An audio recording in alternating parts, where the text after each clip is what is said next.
Hi guys! Magandang araw sa inyong lahat. Itong video na to is kung paano gamitin yung PPM or Plan Pro Matrix Bills Payment. So, itatry ko po ngayong magbayad ng signal bill. Okay?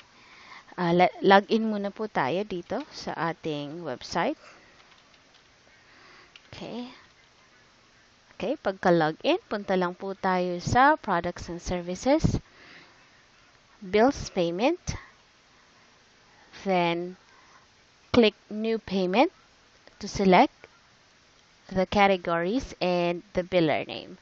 Okay, so since signal bill ang babayaran natin, click natin yung Cable TV and Internet.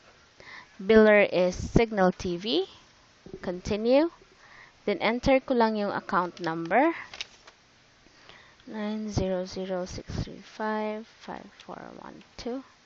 Subscriber name is ako, Ronabel Manzano. Date today, due date, actually,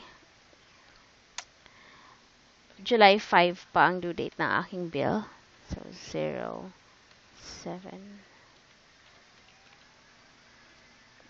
amount 440. Continue. Okay, kailangan nating i-double check yung bills na binayad, yung mga information on the bill kung tama. Okay, then click on submit payment. Also, just to check, tingnan nyo, ang babayaran kong bill is 440. Then, meron transaction fee na 25 pesos. Okay, so yun yung isisingil nyo sa inyong mga customer or clients na magiging tubo ninyo sa bills payment. Alright? So, let's submit payment now.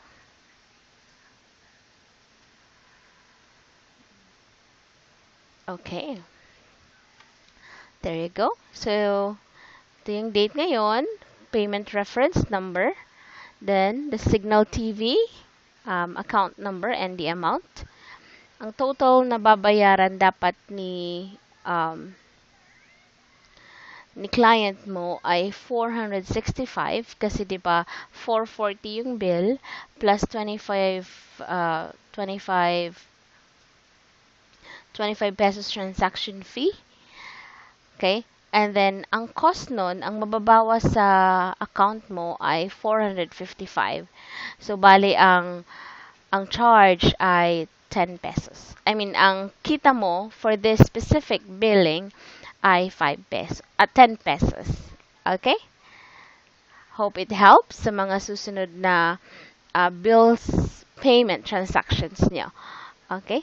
And again, sa lahat ng gusto pang kumita ng extra kahit nasa bahay lang, please join Plan Pro Matrix at instant bills payment business na po kayo. Thank you. Bye!